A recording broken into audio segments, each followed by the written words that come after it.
느헤미야가 이제 성벽을 재건합니다. 성벽을 재건하고 예루살렘 성벽. 그러니까 성벽이 완전히 부서진 게 아니라 군데군데 구멍 뚫리고 부서지고 약간 문들은 다 없어지고 그런 상태예요. 왜? 바벨론 당시에 예루살렘 성을 그렇게 회파를 했고 재건이 안 된 지 오래되었다가 에스라 시대 때 아닥사스다 왕 한 7년쯤이죠. 그때 에스라의 공동체가 기환해서 그곳에 성전을 세우고 에스라 이전에 스룹바벨 공동체가 먼저 왔는데 성전 지대만 놓았고 성전은 만들지 못하다가 성전을 드디어 세우고 에스라 때 말씀의 개혁이 이루어지고 그 뒤에 13년 뒤에 이제 느헤미야가 찾아와서 뭐예요?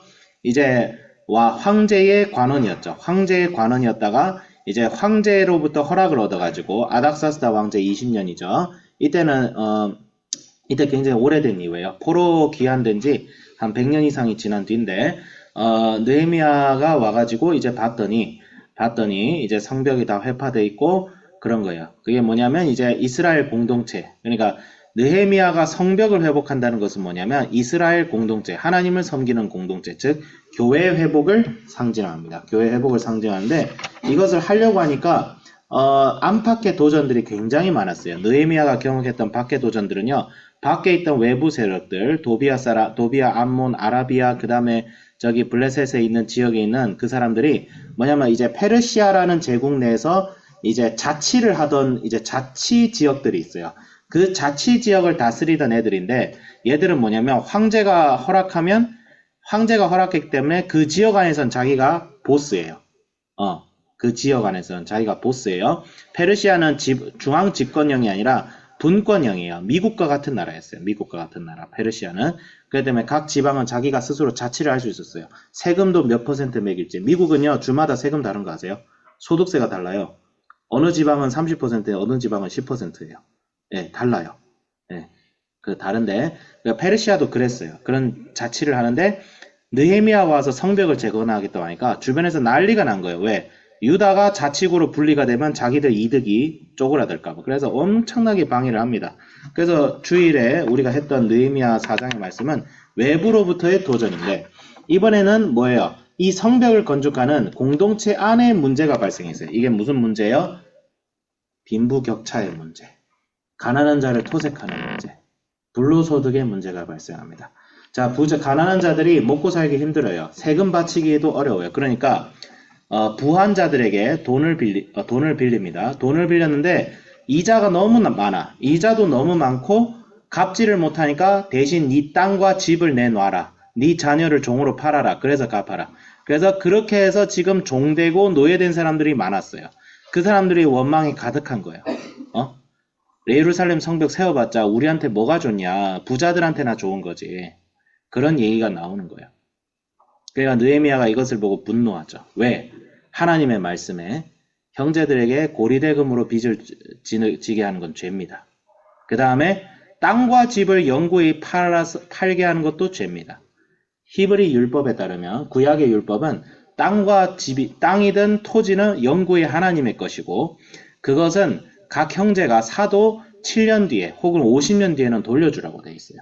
돌려줘야 돼요. 근데 지금 구약의 율법대로 하고 있어요. 율법대로 우리가 하나님의 율법대로 우리 조상과 열조들이 율법대로 살지 않아서 망했는데 우리가 하나님의 백성으로서 율법을 지키자라고 한 사람들이 정작 경제적인 문제에 있어서는 세상이 되는 거예요. 여기서 불로소득 문제가 나옵니다. 요즘 이제 우리나라 토지 공개념이다 해서 우리나라 정책적인 일들이 이루어지고 있는데 이 말씀은 정치적인 얘기를 하기 전에 교회가 먼저 실천해야 될 얘기를 하고 있어요. 교회가. 네, 이 메시지는 일단 교회에 적용이 돼야 돼요. 국가도 적용은 돼야 되겠지만 국가는 이제 나중에 그런 거 소명 있는 사람들이 하면 되는 것이고 지금 얘기하는 것은 불로소득이에요. 네, 자기가 노력해서 땀 흘려서 번 돈이 문제가 되는 건 아니에요. 자기가 열심히 일해서, 자기가 투자를 해서, 자기가 혹은 열심히 일해서, 그래가지고 살뜸살뜸 아껴가지고 돈을 벌었다. 그거를 성경은 책망하지 않습니다. 근데 불로소득, 땅을 가졌어요. 근데 땅의 가격이 내가 노력해서 오르거나 내리는 게 아니잖아요. 주변에 예를 들어서 백화점이 세워졌다. 그럼 대기업들은 백화점뿐만이 아니라 그 주변 땅도 다 삽니다. 왜? 백화점 하나 들어서면 그 주변의 땅값이 올라요, 내려가요? 오릅니다.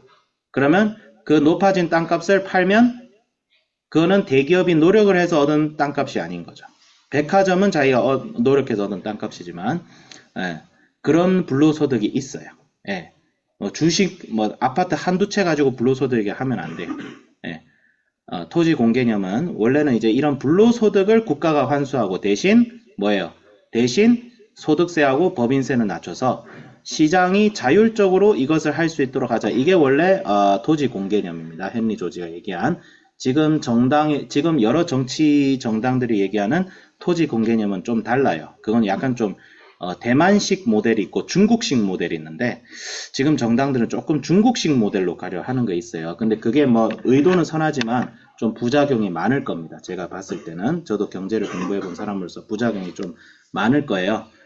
우리나라 좀 토지 공개념하고 좀 다르죠. 그게 중요한 건 뭐냐면 느헤미야가 분노한 이유는 뭐예요? 이런 빈부격차 때문에 가난한 자들이 자기 형제들이 탄압을 받고 그런 뭐예요? 공동체가 붕괴가 되는 거예요. 교회 안에 빈부격차가 심해지면 공동체가 붕괴됩니다. 이 사회에서 교회에는 부자들이 가득하고 교회 밖에 가난한 사람들이 가득하면 복음이 안 전해져요. 복음이 안 전해져요. 절대 복음이 안 전해집니다.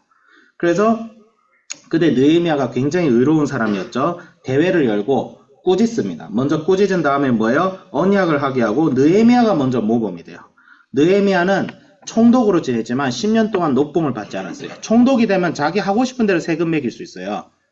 그리고 착취도 할 수 있어요. 그래서 실제로 이전에 살았던 총독들, 즉 느헤미야 이전에 그 유대 지역을 다스렸던 암몬과 도비아 같은 그런 인간들은 엄청나게 착취를 했어요. 세금 고리대금은 물리죠. 농사를 지으면 50% 60% 가져가고 그 세금 못 물면 어떻게 돼요? 너 땅 팔아라.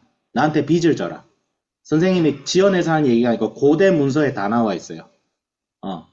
세금을 못 내면 빚을 지게 해요. 근데 그 빚도 못 갚으죠. 그러면 땅 팔고 자녀 팔고. 그래서 노예와 땅이 그렇게 많아지고 땅이 없는 사람들은 거기에 빌어먹고 살게 되는 이런 경제적 악순환이 엄청났어요. 엄청났어요. 하나님께서 그때 지금의 부자 가난한 자 수준은 비교도 안 될 정도였어요. 예수님께서 괜히 부자가 천국에 들어가는 것은 바늘 구멍에 낙타가 들어가는 것보다 어렵다. 그 얘기 괜히 하신 게 아니에요. 이게 단순히 열심히 일해서 내가 돈을 벌었는데 왜 제가 천국에 못 갑니까? 그 얘기가 아니에요. 토색하고 자기가 노력하고 땀 흘리고 위험을 감수하지 않고 돈을 버는 것. 그래서 돈을 사랑하면 일만하게 뿌리다. 그러니까 어떻게 돼요? 교회가 거기에 관심을 안 가지니까 공산주의가 일어난 거예요. 왜? 이판사판 가난하고 굶주려 죽겠는데 예수님은 당신을 사랑합니다. 그 얘기만 하면 사람들이 듣겠어요? 나 같아도 안 들어요. 공산주의로 가버리지. 러시아가 원래 기독교 국가였어요. 정교의 신부가 황제에게 기름을 바르지 않으면 황제가 황제 못 되는 나라였어요. 목사가 대통령 세우는 나라였어요.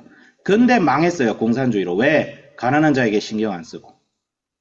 그렇게 많은 사람들이 교회가 정신 차려야 된다 외쳤는데 정신 안 차리죠.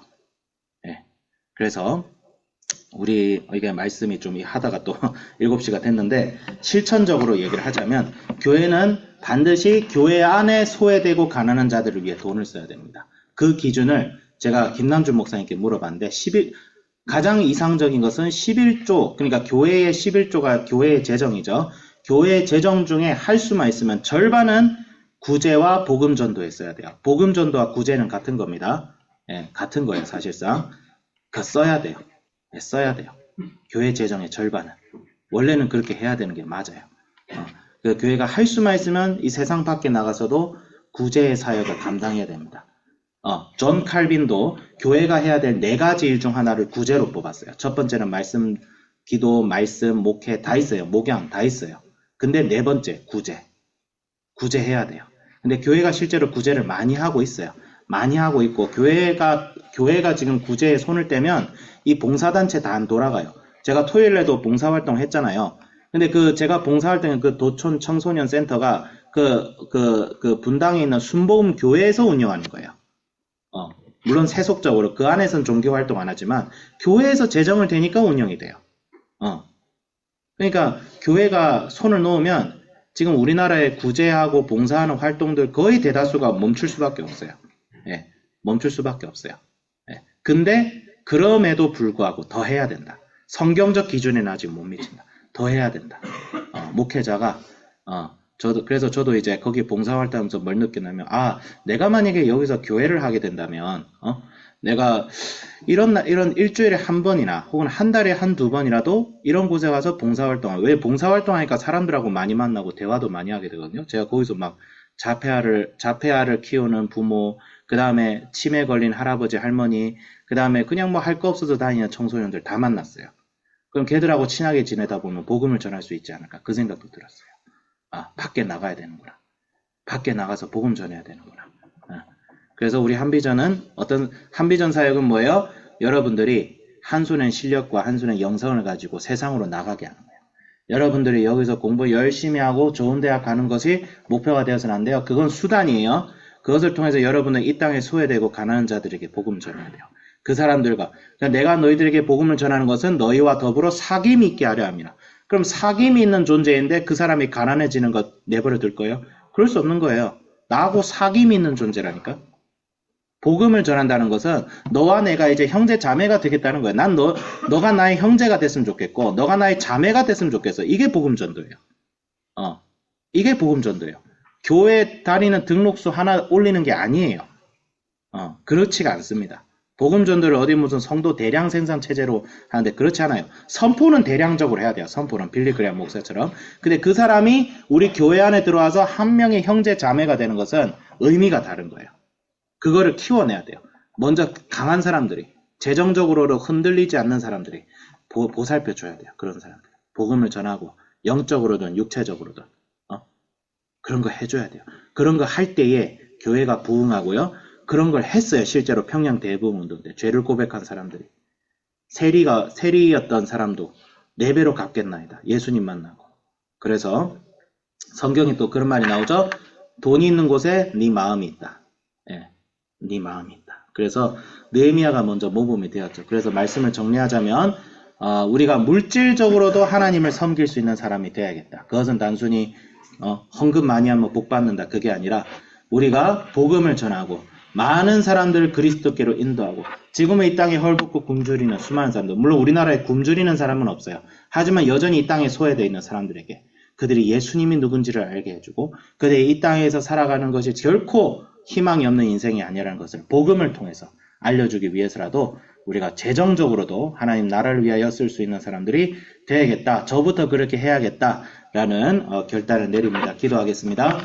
하나님 아버지 주여 감사합니다. 이 느헤미야의 그 재정적인 이 모습을 보면서 주님 우리가 좀 더 하나님이 우리에게 주신 것을 하나님 뜻대로 사용할 수 있는 정말 하나님의 나라와 의를 구할 때 주님께서 물질적 축복과 영적인 축복도 허락하신다는 것을 하지만 우리에게 이 재정을 맡겨주신 것은 이 돈이 이 재정이 단순히 우리의 것이 아니라 우리가 청지기가 되어서 정말 이 땅에 수없이 가지지 못한 자들에게 꾸어주고 그들을 우리의 형제 자매로 만드는 것이라는 사실을 우리가 기억하고 깨닫게 하여 주옵소서. 감사드리며 예수님의 이름으로 기도드립니다. 아멘.